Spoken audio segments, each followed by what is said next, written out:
In the midst of the Great Patriotic War, when Nazi armies were advancing on Moscow and Stalingrad, the fate of the Soviet Union hung in the balance. The northern sea routes were teeming with German submarines, turning every convoy into a deadly lottery. But the Allies found a way out: the ancient caravan routes of Persia. A secret corridor of life stretched across the deserts and mountains of Iran, through which tanks and aircraft, food and ammunition flowed to war-torn Russia. It was one of the most grandiose and secret operations of World War II, which helped turn the tide of history. The Persian Corridor remains one of the most underrated operations of World War II, even though it helped save the Soviet Union during the critical months of the war. Subscribe to our channel to learn more about forgotten pages of history. What do you think about the role of Lend-Lease in the victory of the USSR? Was the help of the Allies decisive or secondary? Discuss in the comments. On June 22, 1941, Nazi Germany launched a monstrous attack on the Soviet Union. 3.5 million soldiers, 3,500 tanks, and 5,000 aircraft moved eastward, sweeping away border posts and crushing Red Army units. By autumn, the enemy was at the gates of Moscow, blockading Leningrad and pushing towards Stalingrad. Industrial centers were burning, factories were being evacuated in a hurry, and millions of people found themselves under occupation. During those critical months, the Allies faced a question of life and death: how to help the Soviet Union survive. The northern sea routes through Murmansk and Arkhangelsk were extremely dangerous, with German submarines and aircraft turning convoys into floating coffins. The Far Eastern route through Vladivostok was operational, but its capacity was limited, and the Japanese threat constantly hung over the communications. It was then that strategists turned their attention to the ancient land of Persia.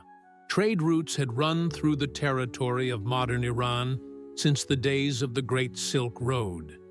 Here, among the deserts and mountains, a new supply artery was to be created: the Persian Corridor.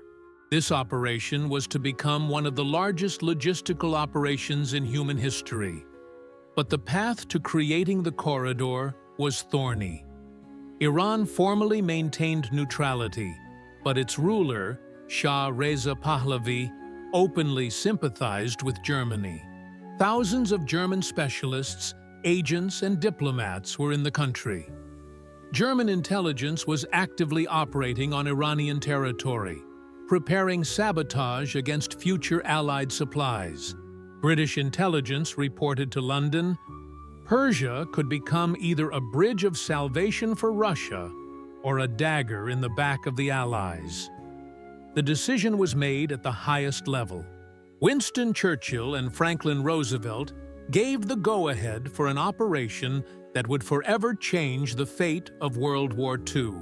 Preparations began for the invasion of Iran, an operation officially known as Consent, but which was in fact the beginning of the creation of a secret corridor of life for the embattled Soviet Union. The idea of using Persia as a transit corridor did not come out of nowhere. As early as the 19th century, the British Empire viewed Iran as a key link in the Great Game against Russia. Now, history had taken a surprising turn. Former enemies were to become allies in the fight against a common enemy. The first plans for the route began in July 1941. The British General Staff studied the capabilities of Iranian ports, railways, and highways.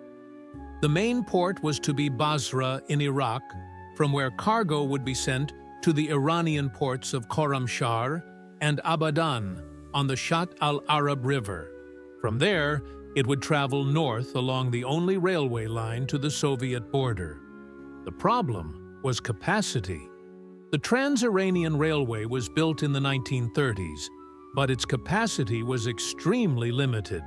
Mountainous terrain, outdated steam locomotives, and poor infrastructure made transport slow and unreliable. British engineers calculated that, in its current state, the road could handle no more than 1,000 tons of cargo per day. The USSR needed dozens of times more. The Americans proposed a revolutionary solution. General Brehon Summerwell, head of the U.S. Army Supply Service, put forward a plan for the complete modernization of Iran's transport system. "We must turn Persia into a giant transshipment base," he said at a meeting in Washington. The plan included the construction of new roads, the modernization of the railway network, and the creation of warehouse complexes and repair shops. But to implement this plan, it was first necessary to take control of the country itself. Intelligence reports showed that German influence in Iran was growing by the day. German agents were recruiting local officials, preparing sabotage against future shipments, and creating a network of informants. Time was working against the Allies. On August 25, 1941, the fate of the Persian corridor was sealed.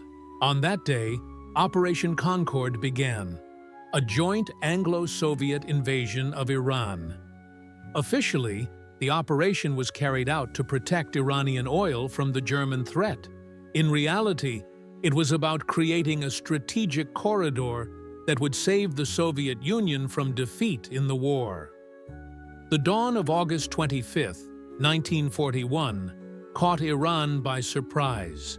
From the north, from the Transcaucasus, Soviet troops crossed the border in 3 directions at once.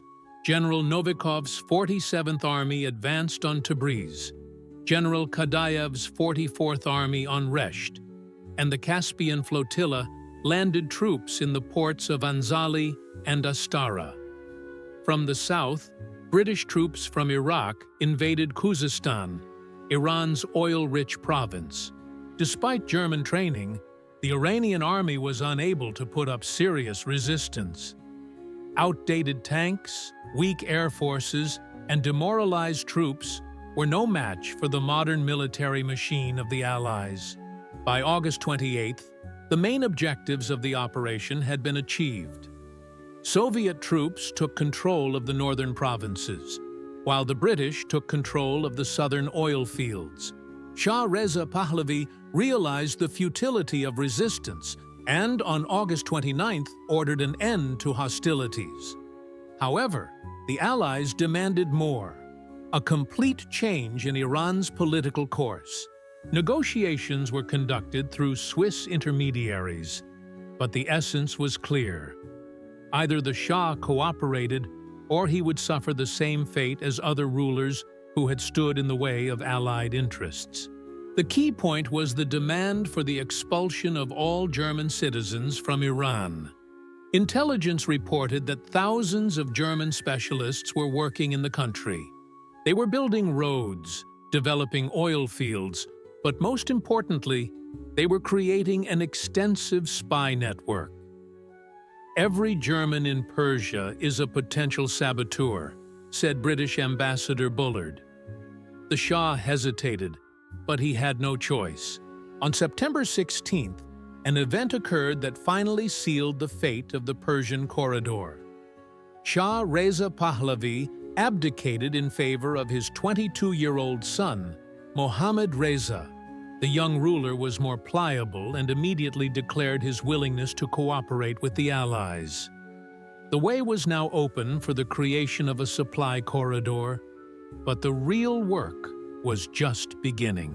Iran was occupied, but it still had to be turned into an effective transit corridor. Ports had to be modernized, railways rebuilt, repair bases created, and local specialists trained. All this had to be done in wartime, under constant threat of German sabotage, in a foreign country with unfamiliar customs and language.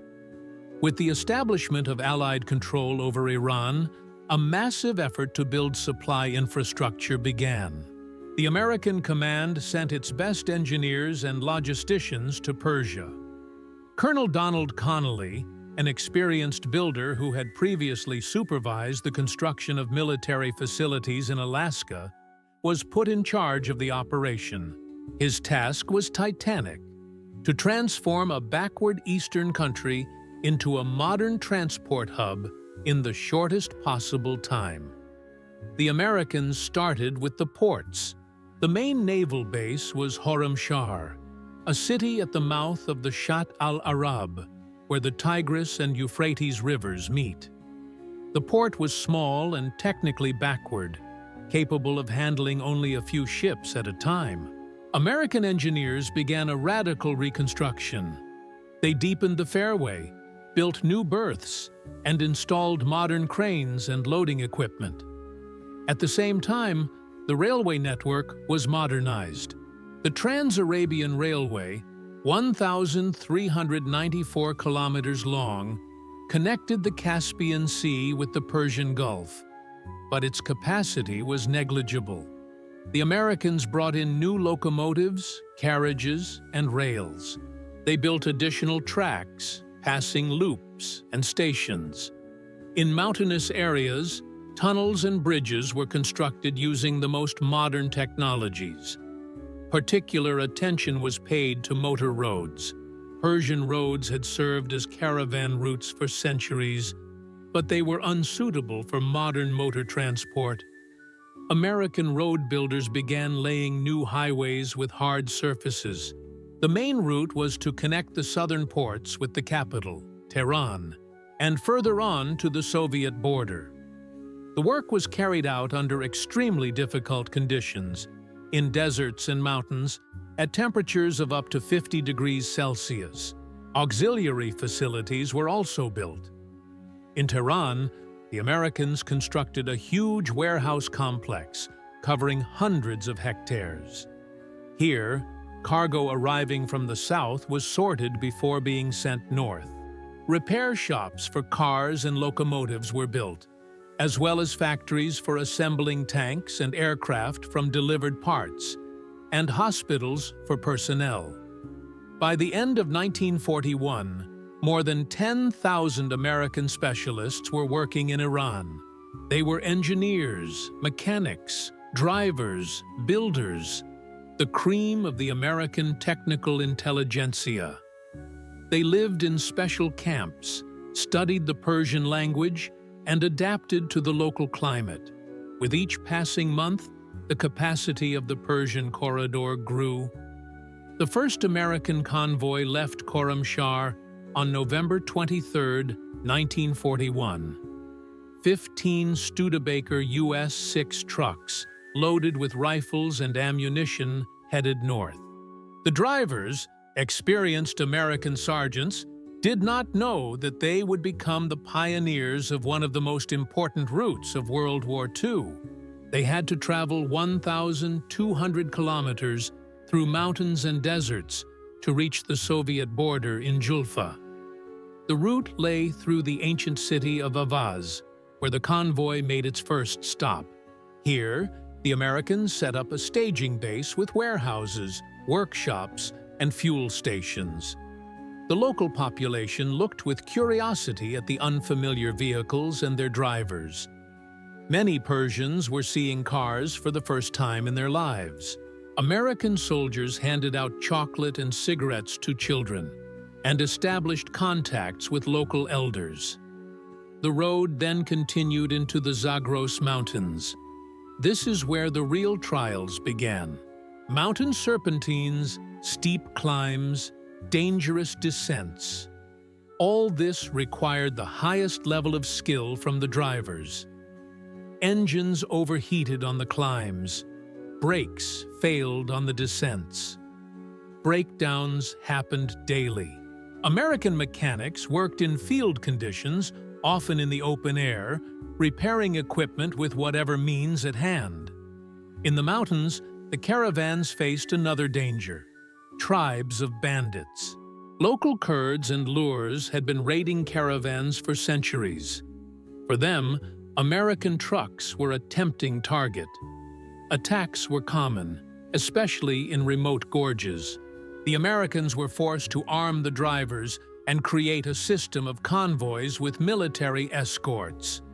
A particularly difficult section was the pass through the Alborz Mountains at an altitude of 3,000 meters above sea level.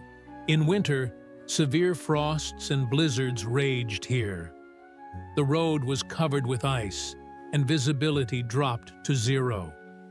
Many trucks fell into the abyss. American sappers constantly cleared debris, reinforced the roadbed, and built fences. But the most difficult section was the last one, from Tabriz to the Soviet border. This was the Soviet occupation zone. Red Army soldiers greeted the American convoys with suspicion. There was almost no language barrier. Many Soviet officers spoke English, but political tensions were palpable. The Americans noted with bitterness that the supplies they had worked so hard to deliver to their allies were accepted without gratitude, as if they were a matter of course. By the spring of 1942, it became clear that the potential of the Persian corridor was far from exhausted. Supplies were coming in, but their volume remained insufficient to meet Soviet needs. Washington decided on a large-scale expansion of the operation. An entire army of American engineers, builders, and mechanics, 30,000 of the country's best specialists, was sent to Iran. The new mission was headed by General Donald Connally, who had been promoted for his successful organization of the first phase of the work. His headquarters were located in a luxurious palace in northern Tehran, requisitioned from one of the Persian princes.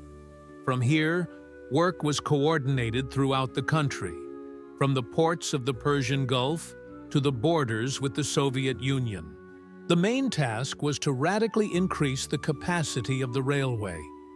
American engineers brought dozens of new decapod locomotives, powerful machines capable of pulling heavy trains through mountainous areas. Additional tracks, passing loops, and stations were built. On particularly difficult sections, the Americans used a revolutionary technology, a system of pushing locomotives that helped trains overcome steep inclines. A revolution also took place in the field of motor transport. Thousands of trucks of various brands were delivered to Iran, including Studebakers, Chevrolets, and Ford. An extensive network of paved roads was created.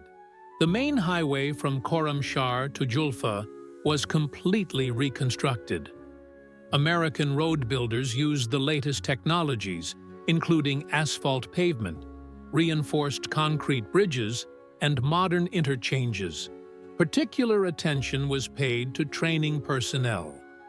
The Americans created a whole system of technical schools in Iran, where the local population was taught to drive cars, repair equipment, and work on the railways. The best Persian students were sent to the U.S. for internships. After the war, many of them became the backbone of Iran's technical intelligentsia. The Americans did not forget about the social side of things either. They built hospitals, schools, and residential settlements for their employees and local workers. An American quarter appeared in Tehran with a cinema, a club, and shops. American doctors treated the local population, and engineers advised the Persian authorities on economic development. By the end of 1942, the Persian corridor had become a powerful transport artery. Up to 100,000 tons of cargo for the USSR passed through Iran every month. These were tanks and aircraft, cars and tractors, food and medicine. Everything the Red Army needed to fight the fascist invaders. The Trans-Iranian Railway became a true marvel of engineering and human perseverance. Built in the 1930s, it connected the shores of the Caspian Sea with the Persian Gulf, crossing mountain ranges and deserts. But in wartime, this road took on a whole new meaning. It became an iron artery through which the lifeblood of aid flowed from the Allies to the fighting Soviet Union. The southern terminus of the road was in the port of Bandar Shapur on the shores of the Persian Gulf. Ships arrived here from American ports, loaded with tanks, aircraft, and cars. Unloading took place around the clock, with American dock workers working in 3 shifts under the scorching sun. Huge cranes lifted Sherman tanks and Studebaker trucks from the decks and placed them on railway platforms. The first 150 kilometers of the road ran across the plains through the oil fields of Khuzestan. Here, the trains picked up speed, preparing for the main challenge, the climb up the Zagros Mountains. American steam locomotives pulled trains weighing up to 1,200 tons. In temperatures of up to 50 degrees Celsius, the engineers worked in hellish conditions. The fireboxes turned into real furnaces. The most difficult section was the pass through Zagros at an altitude of 1,700 meters. Here, the road climbed steep serpentines, passed through tunnels and over high bridges above precipices. American engineers reinforced this section with additional push locomotives. The trains were broken into sections, each of which was pulled up the pass by 3 or 4 steam locomotives with a roar and a crash. Beyond the mountains lay the central Persian plain, a sun-scorched desert with rare oases. Here, the trains reached their maximum speed, rushing to overcome the waterless stretches. Water for the locomotives was delivered in special tanks. The railroad workers labored in unbearable conditions, with temperatures reaching 60 degrees Celsius during the day and dropping sharply at night. The northern section of the road went back into the mountains, the Alborz Range, which rises to a height of 4,000 meters. In winter, snowstorms raged here, and in summer, mudslides washed away the road. American railroad workers constantly battled the elements, clearing debris, repairing washed-out sections, and reinforcing embankments. The final destination was the station of Julfa, on the Soviet border. Here, Soviet railway workers received the trains and sent them further north to the fronts of the Great Patriotic War. By 1943, up to 4,000 cars carrying military cargo, tanks, aircraft, vehicles, ammunition, and food were passing through the Trans-Iranian Railway every month. While the Americans were establishing the central artery of the Persian corridor, the British concentrated on the southern approaches and maritime transport. The Royal Navy took control of the Persian Gulf, turning it into a safe zone for Allied convoys. The British base of operations was the Iraqi port of Basra, from where cargo was sent to Iran via the Shatt al-Arab River. The British part of the operation had its own specific features. Unlike the Americans, who relied on land transport, the British made maximum use of waterways. They created a whole fleet of river barges and boats to transport cargo along the Shatt al-Arab and further along Iranian rivers.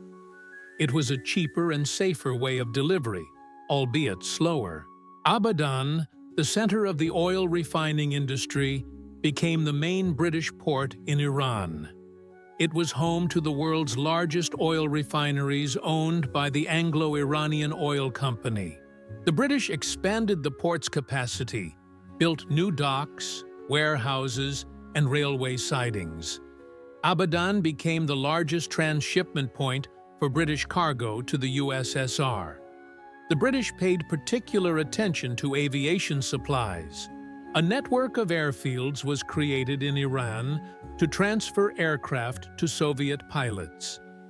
The main base was the airfield in Avaz, where British technicians assembled Hawker fighter planes and Avtina bombers from parts. Soviet pilots flew here from the USSR, mastered the new technology, and flew the planes to the Caucasus. British intelligence also played an important role in securing the corridor. Mi-6 agents closely monitored German activity in the region, identified agent networks, and prevented sabotage. German submarines in the Indian Ocean, which hunted convoys heading for the Persian coast, posed a particular threat. Cultural differences created some friction between the British and the local population. Unlike the Americans, who tried to establish friendly relations with the Persians, the British were more formal and arrogant. Many Iranians remembered the colonial era and viewed the British with suspicion. This made work difficult and created tension. Nevertheless, the British sector of the Persian corridor functioned effectively. By 1943, up to 40,000 tons of cargo passed through British ports in Iran every month. This was mainly aviation fuel, aircraft parts, industrial equipment, and medicines. The British also organized food supplies, including Australian beef, Indian rice, and Ceylon tea. The cargo flowing through the Persian corridor to the Soviet Union was astonishing in its variety. It was material aid on an unprecedented scale, ranging from strategic weapons to the simplest household goods. American and British warehouses in Iran turned into giant department stores, from which the USSR received everything it needed to wage war and sustain its economy. Military equipment made up the bulk of the supplies. M4A2. Sherman tanks with diesel engines were specially modified for Soviet tankers. Instruments were redesigned, Soviet-style radio stations were installed, and red stars were painted on them. Thousands of M3 Stuart light tanks and anti-tank guns were delivered. By the end of the war, the USSR had received more than 12,000 tanks and self-propelled guns via Persia. Aviation equipment took a special route. P-39, Airstreak, and P-40 Kitty Hawk fighter planes were flown by Soviet pilots via Iran to the Caucasus. A special airbase was set up in Tehran, where the aircraft were refueled and serviced. Many Soviet aces, including three-time hero of the Soviet Union Alexander Pokrishkin, flew on aircraft received through the Persian corridor. Automotive equipment was a particular source of pride for American supplies. Studebaker US-6 trucks became legendary in the Red Army. Reliable, passable, and easy to maintain, they became the backbone of the Soviet motor pool. In total, more than 150,000 American vehicles passed through Iran, including trucks, jeeps, staff cars, and ambulances. Equally important were the deliveries of industrial equipment. The USSR received machine tools, turbines, electric motors, measuring instruments, everything that was necessary for the evacuated factories to operate. American engineers supplied entire production lines, including documentation and staff training. This helped the Soviet Union quickly establish arms production in the eastern regions of the country. Food supplies saved millions of Soviet people from starvation. American corned beef, nicknamed the Second Front by the people, Canadian wheat, and Australian canned meat all helped the front and the home front. American egg powder, condensed milk, and chocolate were especially prized. For many Soviet children during the war, American chocolate was the first sweet treat they ever tasted. Medical supplies included medicines, surgical instruments, X-ray machines, and donated blood. American medicines such as penicillin, sulfonamides, and morphine saved hundreds of thousands of wounded Red Army soldiers. Soviet hospitals worked with American equipment, using American materials and preparations. The route through the Persian corridor was fraught with dangers that lurked at every kilometer. Nature, climate, geography, local customs, all created obstacles that required heroic efforts from the thousands of people who kept the corridor running. Death was a constant companion on this route. The climatic conditions in Iran were a real test for the Allies. In summer, temperatures in the southern regions reached 60 degrees in the shade. American drivers, accustomed to a temperate climate, suffered from heat stroke. Car engines overheated and broke down. The asphalt melted under the wheels of trucks. Work had to be done at night, and during the day, people had to seek shelter in the shade. In winter, mountainous areas were ravaged by severe frosts and snowstorms. On the Alborz passes, temperatures dropped to -30 degrees Celsius. Roads were covered with ice and became impassable. Many cars and trains got stuck in snowdrifts. Rescue teams worked around the clock, pulling out equipment and rescuing people. Local tribes posed a constant threat to the convoys. Kurdish and Lurish bandits attacked trucks in mountain gorges. They were well armed, knew every trail, and acted quickly and decisively.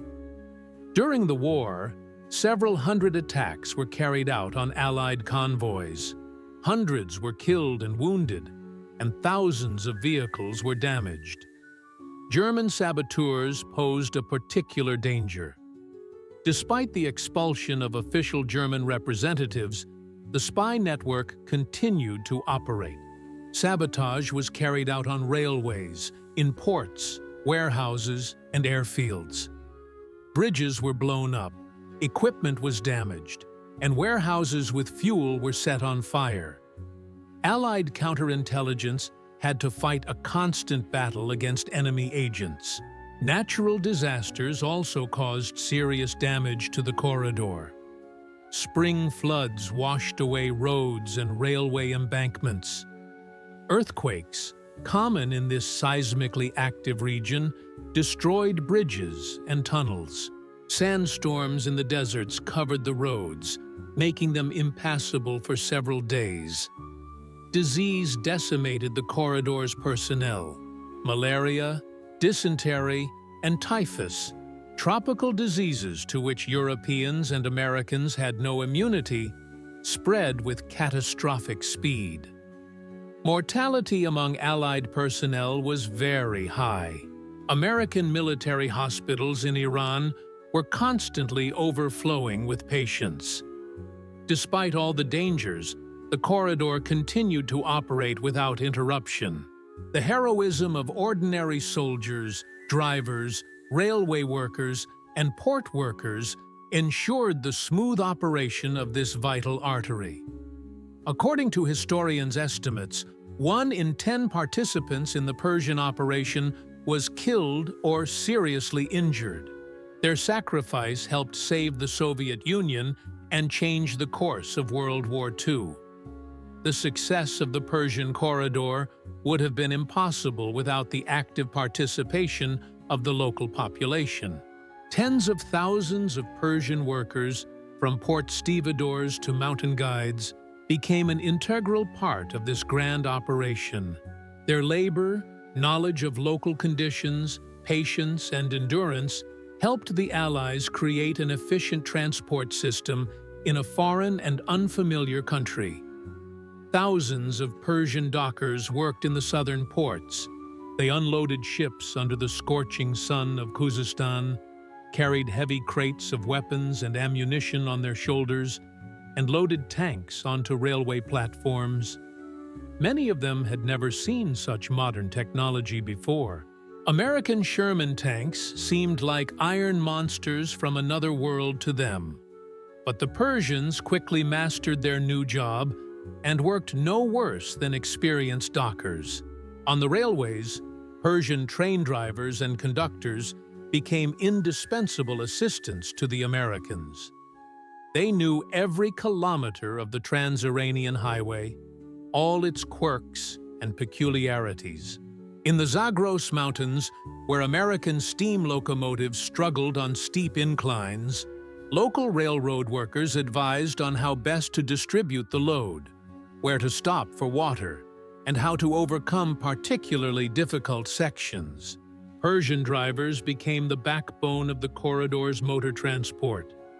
The Americans taught them how to drive trucks, and soon Persian drivers were as skilled as their American colleagues.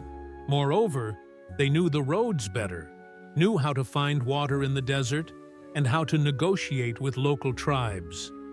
Many Persian drivers showed real heroism, delivering cargo under fire from bandits or in natural disasters.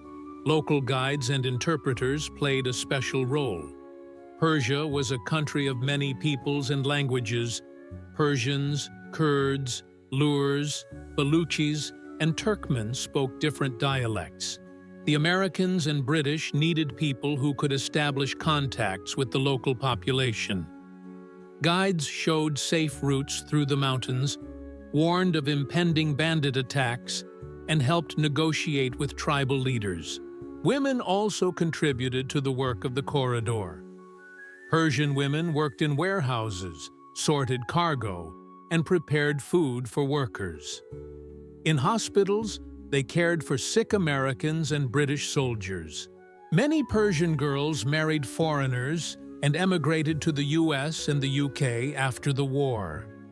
Relations between the Allies and the local population were not always smooth. Cultural and religious differences created tension. Americans drank alcohol and ate pork, which shocked devout Muslims. The high wages that the Allies paid their workers caused envy among those who were not involved in the project. There were conflicts on religious and domestic grounds. Nevertheless, most Persians were friendly towards the Allies. The Americans and British brought new technologies to the country, created jobs, and built roads and bridges that remained after the war. Many Persians received technical education for the first time in their lives and mastered modern professions. For Iran, the work of the Persian corridor became a powerful stimulus for modernization. Iran's religious leaders took a contradictory position. On the one hand, they condemned the presence of infidels in the sacred land of Persia. On the other hand, many understood that the Allies were fighting against Germany, a country that threatened the Islamic world. Some Ayatollahs even blessed Muslims to cooperate with Christians for the common cause of fighting fascism. By the end of the war, more than 100,000 local residents were involved in the work of the Persian corridor. They gained invaluable experience working with modern technology, learned foreign languages, and became acquainted with Western culture. After the war, many of them became the backbone of Iran's new technical intelligentsia and contributed to the country's modernization in the post-war years. The years 1943 and 1944 were the heyday of the Persian corridor. By this time, all the teething problems had been overcome, the infrastructure had been completed, and the personnel had been trained. Cargo traffic reached its peak, with up to 200,000 tons of various goods passing through Iran to the USSR every month. Persia turned into a giant transport hub through which streams of military aid flowed. The statistics of deliveries were staggering.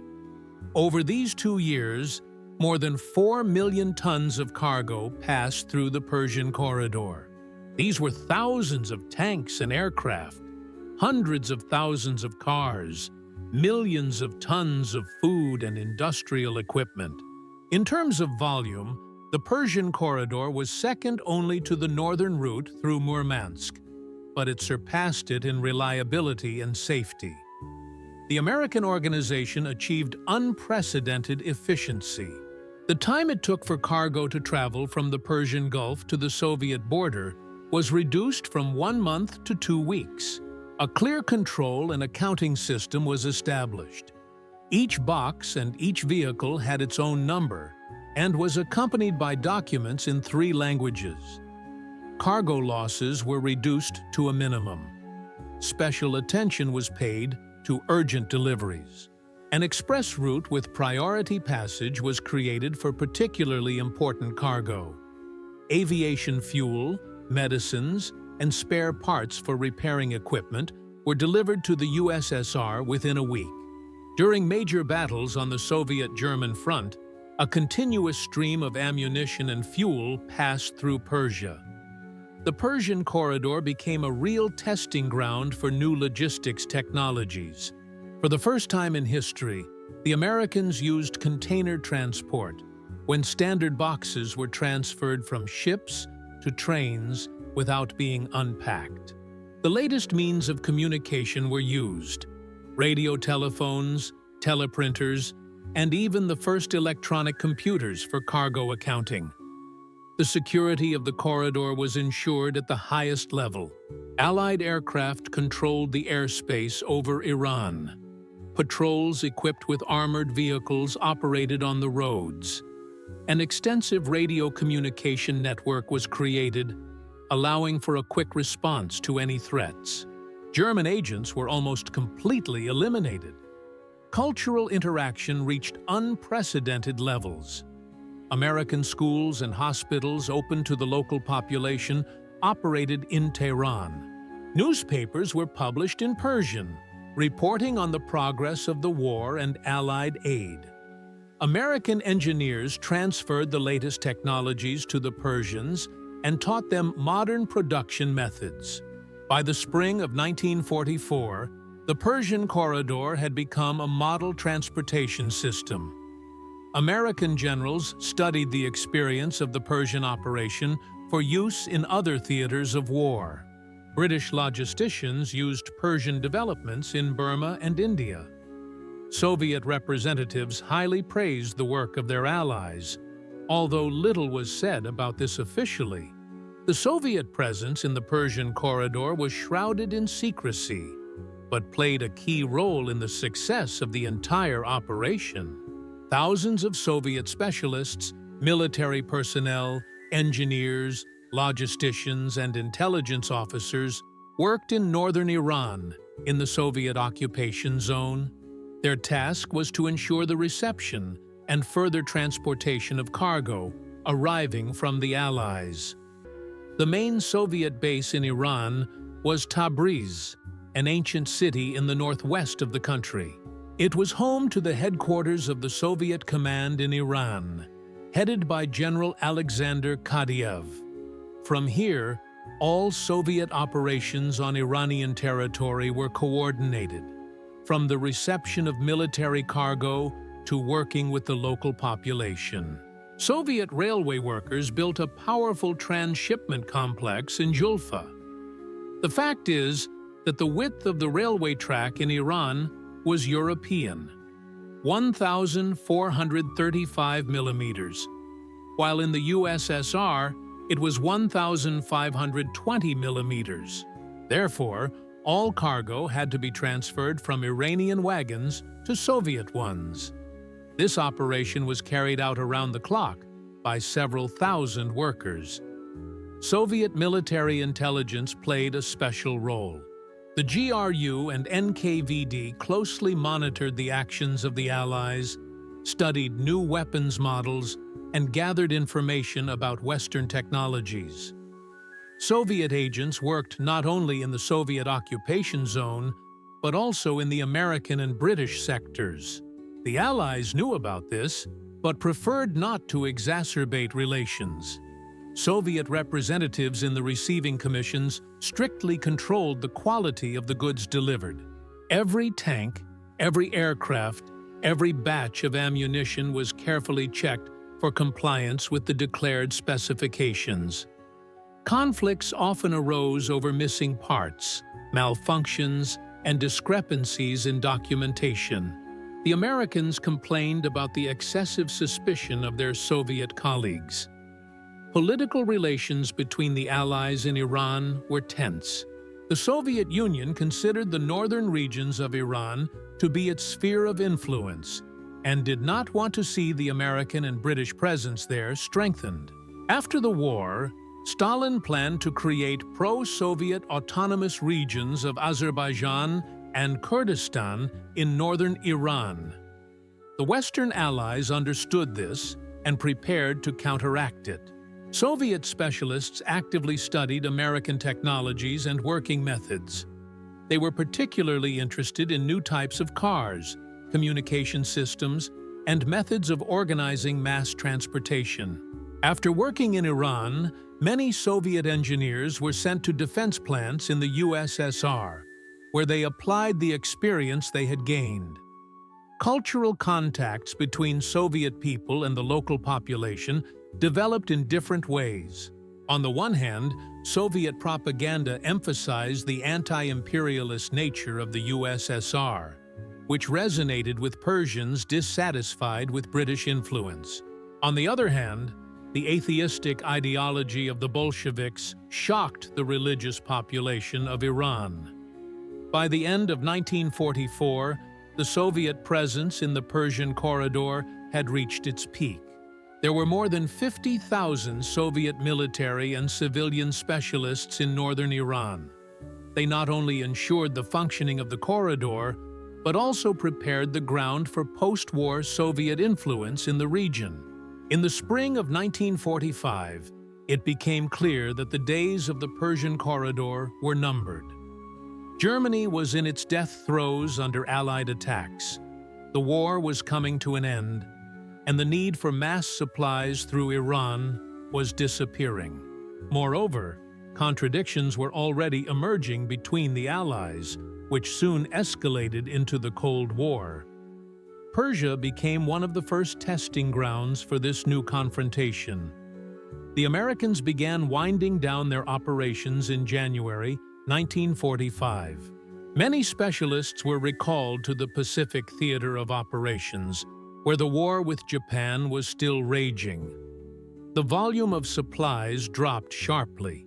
While in 1944, up to 200,000 tons of cargo passed through Persia every month, by the spring of 1945, this figure had fallen to 50,000 tons.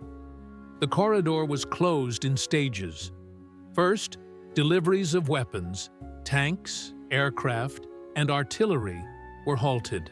Then, deliveries of industrial equipment were reduced. By the summer of 1945, only food and civilian goods were passing through Iran. By the fall, even these deliveries had practically ceased. The dismantling of American infrastructure was carried out systematically. Railway equipment, cars, machine tools, all of this was either sold to the Iranian government at symbolic prices or donated. The Americans did not want the equipment they had created to fall into the hands of the Soviet Union. Many facilities were blown up or rendered unusable before departure. The fate of the Trans-Iranian Railway was particularly controversial. The Americans had invested heavily in its modernization, essentially creating a new transport system. The Soviet Union insisted on joint management of the road, while the Americans and British demanded compensation for their investments. In the end, the road remained the property of Iran, but with restrictions on its use. The last American convoy left Iran on December 15, 1945. These were the remnants of General Connolly's headquarters staff and security units. With them ended one of the largest logistical operations in human history. Over 4 years, more than 5 million tons of cargo, worth over $10 billion, passed through the Persian corridor. The British stayed in Iran longer than the Americans. They considered Persia to be their traditional sphere of influence and did not want to leave it to Soviet penetration.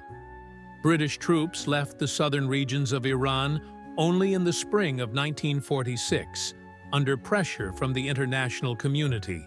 Soviet troops were also supposed to leave Iran in accordance with the Allied agreements. However, Stalin was in no hurry to fulfill these obligations. Pro-Soviet autonomous republics of Azerbaijan and Kurdistan were created in the Soviet occupation zone. Only strong pressure from the US and the threat of force forced the USSR to withdraw its troops from Iran by May 1946. Thus ended the history of the Persian Corridor, an operation that helped save the Soviet Union and bring victory over fascism closer. But its consequences were felt for many years to come, shaping the nature of East-West relations during the Cold War. The legacy of the Persian Corridor proved to be much more significant than its creators could have imagined. This operation not only helped win World War II, but also laid the foundations for modern logistics, changed the geopolitical map of the Middle East, contributed to the modernization of Iran, and became a harbinger of the Cold War between the USSR and the West. The military significance of the corridor cannot be overstated. About 25% of all Lend-Lease aid went through Persia to the USSR. This included hundreds of thousands of vehicles, tens of thousands of tanks and aircraft, and millions of tons of food and industrial equipment. Many historians believe that without these supplies, the Soviet Union would not have been able to survive the critical months of 1941 to 1942. The technological impact of the operation was revolutionary. For the first time in history, the Americans applied the principles of mass standardization in military logistics. Container transport, modular construction, computerized cargo accounting, all these innovations were tested in the Persian deserts and mountains. After the war, these technologies became the foundation of the modern transport industry. For Iran, the corridor's operation was a powerful stimulus for modernization. The Americans and British built hundreds of kilometers of modern roads, modernized the railway network, created port infrastructure, and trained thousands of local specialists. Many Iranians received technical education, learned foreign languages, and became acquainted with Western technologies and lifestyles. The geopolitical consequences were no less significant. The Persian Corridor became the first manifestation of American influence in the traditionally British sphere of interest in the Middle East.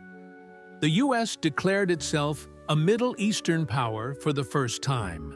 This laid the foundations for future American dominance in the region, especially after the discovery of oil fields in the Persian Gulf. The Soviet Union also learned important lessons from the Persian operation. Stalin understood the importance of the southern directions for Soviet security, and after the war actively promoted Soviet influence in Iran, Turkey, and Afghanistan. The attempt to create pro-Soviet autonomies in northern Iran became one of the first episodes of the Cold War. The cultural impact of the corridor was felt for decades. Thousands of Iranians who worked with the Americans and British became conduits of Western influence in their country. Many of them emigrated to the West, creating an influential Iranian diaspora. In Iran itself, a pro-Western intelligentsia emerged, which played an important role in the country's politics until the Islamic Revolution of 1979. Memories of the Persian Corridor have been preserved in different ways in different countries. In the US and the UK, it is a little-known page of military history, overshadowed by the more dramatic events of the war. In Russia, it is rarely mentioned, with people preferring to talk about the heroism of their own people.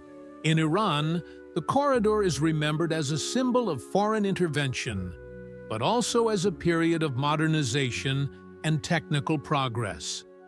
Contemporary researchers are increasingly aware of the true significance of the Persian Corridor. This operation demonstrated the potential of international cooperation in critical situations, highlighted the importance of logistics in modern warfare, and laid the foundations for a global transport system. The history of the Persian Corridor is a story of how technology, diplomacy, and human courage can change the course of history.